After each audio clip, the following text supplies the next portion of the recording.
In the year 316 AD, in the Roman province of Pannonia, modern-day Hungary, a child was born who would one day become one of Christianity's greatest saints, Martin of Tours. His father was a Roman officer, a man of discipline and power, but young Martin's heart was gentle and strangely drawn to the stories of Christ, though his family was pagan. From a young age, Martin felt a quiet calling, not to the empire, but to something higher. Still bound by duty, he joined the Roman army at the age of 15. But even among soldiers, Martin stood apart. His kindness, patience, and humility marked him as different.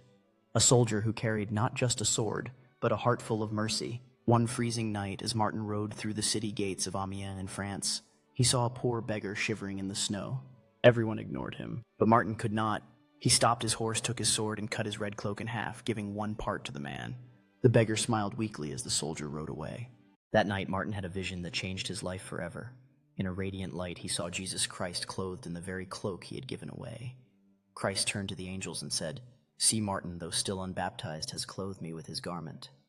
Martin woke trembling with awe, baptized soon after leaving behind the life of war to become a soldier of peace.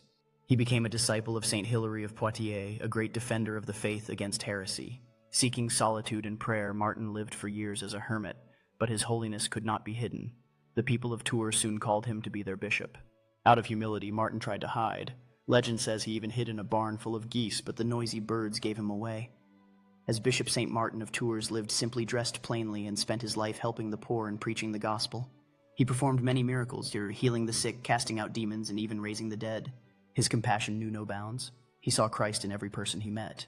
He once said, "I cannot see a poor man without feeling that I am myself to blame if I do not help him." St. Martin of Tours dedicated his life to embodying this profound. Even in his old age, St. Martin of Tours continued to travel, reconciling communities torn by division. When his final days came, he told his disciples, "If your people still need me, Lord, I do not refuse the work. Let your will be done." On November 8th, 397, in the village of Candace, St. Martin peacefully passed away, surrounded by his brothers in faith. Witnesses said his face shone with heavenly light. His body was carried to Tours, where miracles occurred at his tomb.